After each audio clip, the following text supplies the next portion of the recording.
Welcome to फिलो squad. ये आपके लिए चल रही है 1001 वर्ड सब्स्टिट्यूशन की सीरीज़, जिसमें मैं आपको प्रीवियस ईयर क्वेश्चंस कराऊंगी। इस सीरीज़ में मैं आपको OWS ट्रिक के साथ याद भी करवाऊंगी। ये हमारा पार्ट 3 है। इससे पहले पार्ट 1 और 2 आ चुका है।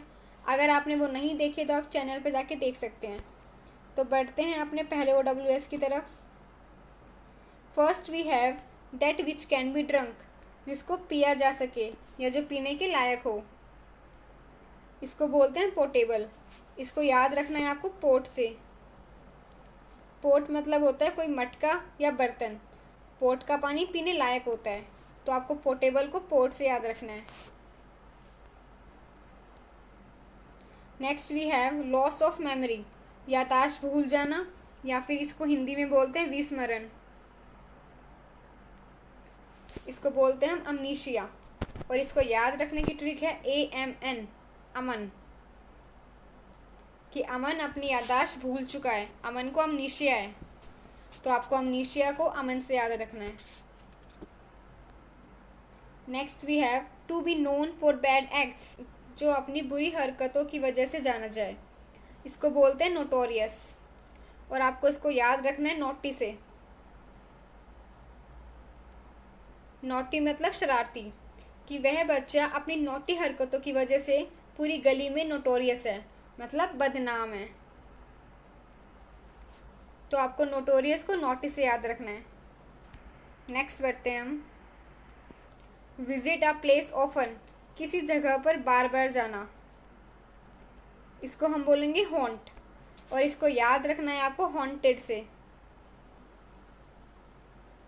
कि वह प्लेस हॉन्टेड होने के बाद भी वह वहाँ पे बार बार जाया करता है। तो आपको हॉन्ट को हॉन्टेड से याद रखना है।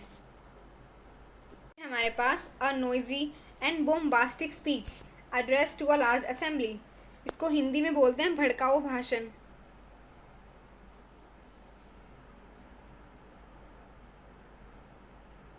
और इसको बोलते हैं हेरेंग। हेरेंग को आपको याद रखना है हैरान से, कि इन्होंने ऐसी स्पीच दी कि जिससे पूरी असेंबली हैरान रह गई, मतलब बहुत भड़काऊ भाषण दिया। तो आपको हेरेंग को हैरान से याद रखना है। नेक्स्ट है हमारे पास अ सिली पर्सन, या जिसको हिंदी में बोलते हैं मूर्ख। इसको इंग्लिश में बोलेंगे गूज, और आपको इसको याद रखना है। गूज हम एक बत्तख के बच्चे को भी बोलते हैं। तो आपको इस तरह से याद रखना है कि वो बत्तख का बच्चा अपने झुंड से अलग हो गया, वो बड़ा ही मूर्ख था। Short stories with element of moral, या जिसको हिंदी में बोलते हैं नैतिक शिक्षा वाली कहानियाँ, जिससे हमें कुछ शिक्षा मिले। इसको इंग्लिश में बोलते हैं फैबल। फैबल को हमें याद रखना है बल से। लास्ट के जो 3 लेटर हैं वो बल जैसे साउंड हो रहे हैं, तो आपको फैबल को बल से याद रखना है, कि इन कहानियों में बहुत ही बल हुआ करता था, इससे हमें बहुत कुछ सीखने को मिलता था। तो आपको फैबल को बल से याद रखना है।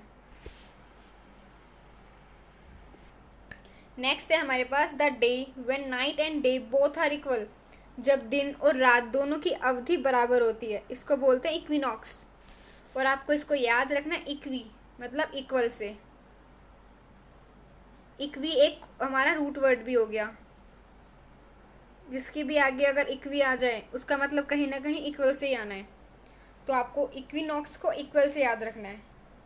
Strong rush of air smoke carried by wind, या जिसको हिंदी में बोलते हैं तेज झोंका। जब आंधी आती है तो तेज हवा का झोंका आता है, इसको हम बोलते हैं गस्ट। तो आपको गस्ट को डस्ट से याद रखना है। डस्ट मीन्स धूल, कि जब तेज झोंका आया तो हर जगह धूल ही धूल हो गई। तो आपको गस्ट को डस्ट से याद रखना है। एन एग्जैजरेटेड स्टेटमेंट, जिसको हम बोलते हैं बढ़ा चढ़ाकर बोलना।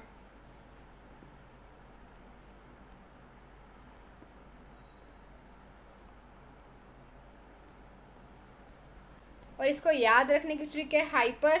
हाइपर मतलब ज़्यादा, बोल मतलब बोला, कि उसने बातों को बहुत ही बढ़ा चढ़ाकर बोला, ज़्यादा बोला। तो हम इसको याद रखेंगे ज़्यादा बोला से हाइपर बोले को। नेक्स्ट है हमारे पास a handwriting that can not be read, एक ऐसी हैंड राइटिंग जिसको पढ़ा ना जा सके।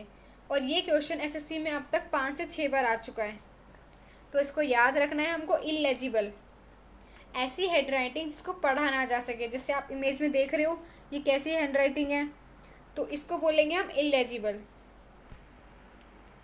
नेक्स्ट है हमारे पास a person who remains unmoved and unaffected by others people opinion, argument और सजेशन। इसको हम हिंदी में बोलते हैं अप्रभावित, जिसको किसी बातों से फ़र्क ही ना पड़े, लोगों के ओपिनियन से या सजेशन से। इसको इंग्लिश में हम बोलेंगे इम्परवियस।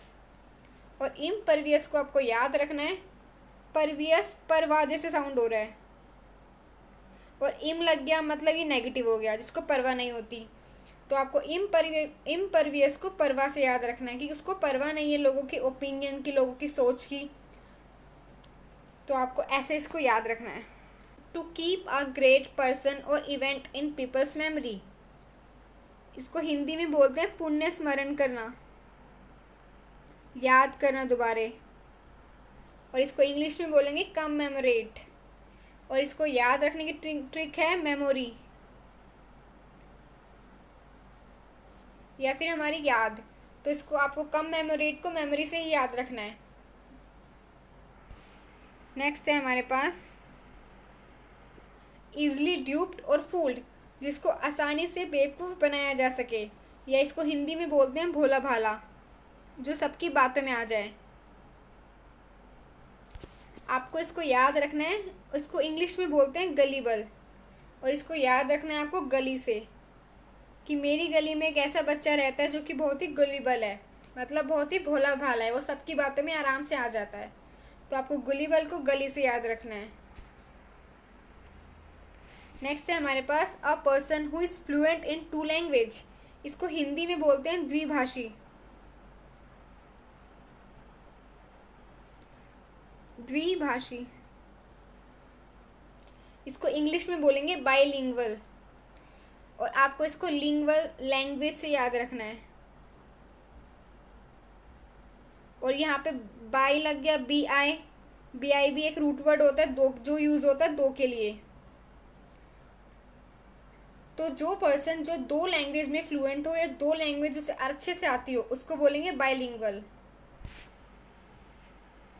नेक्स्ट है हमारे पास place where wine is made, जहाँ वाइन बनाई जाती है, इसको बोलते हैं ब्रेवरी।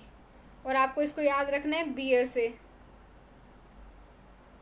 कि जब बियर या वाइन बनाई जाती है उसको बोलते हैं ब्रेवरी। नेक्स्ट है हमारे पास मर्डर ऑफ अ मैन, इसको हिंदी में बोलते हैं नरहत्या।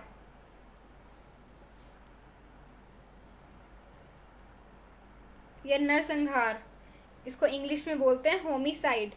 यहाँ पे जो हमारा साइड है ये भी एक रूट वर्ड है, जो आता है किलिंग या मर्डर के लिए, किसी की हत्या करने के लिए। और होमी से हमारा ह्यूमन आ गया, तो ह्यूमन की हत्या, इसको बोलेंगे होमिसाइड। नेक्स्ट है हमारे पास a thing likely to easy broken, जिसको आसानी से तोड़ा जा सके, इसको बोलते हैं ब्रिटल। और इसको याद रखने की ट्रिक है बोतल, कि ये कांच की बोतलें हैं, ये बहुत ही ब्रिटल होती हैं, बहुत ही इजीली ब्रोकन होती है, अगर गिर जाए तो तुरंत टूट भी जाएगी। तो आपको ब्रिटल को बोतल से याद रखना है। नेक्स्ट है हमारे पास failing to discharge once duty, इसको हिंदी में बोलते हैं कर्तव्य त्याग, इंग्लिश में बोलते हैं डिरेलिक्शन। और इसको याद रखने की ट्रिक है एडिक्शन, कि अब उसने अपनी एडिक्शन का त्याग कर दिया है। डिरेलिक्शन को एडिक्शन से याद रखना है। आपको एक ना इसकी इमेज अपने दिमाग में सेट कर लेनी है, ताकि जब भी आप ये वर्ड देखो तो आपको याद आ जाए कि इसका मतलब क्या है, कि इसको हमने कैसे याद किया था, कि एडिक्शन से याद किया था, कि एडिक्शन को उसने अपना त्याग कर दिया तो डिरेलिक्शन बन गया। एंड लास्ट आज का हमारा है the study of ancient civilization, या जिसको हिंदी में बोलते हैं पुरातत्व की स्टडी करना, मतलब उसके बारे में और जानना। इसको इंग्लिश में बोलेंगे आर्कियोलॉजी। और इसको याद रखने की ट्रिक है आर्क। आर्क जैसा साउंड हो रहा है तीर कमान जैसा, जैसे पुराने ज़माने में या पुराने टाइम में जब भी लड़ाई होती थी, इससे लड़ाई होती थी धनुष तीर से, तो आपको आर्कियोलॉजी को आग से याद रखना है।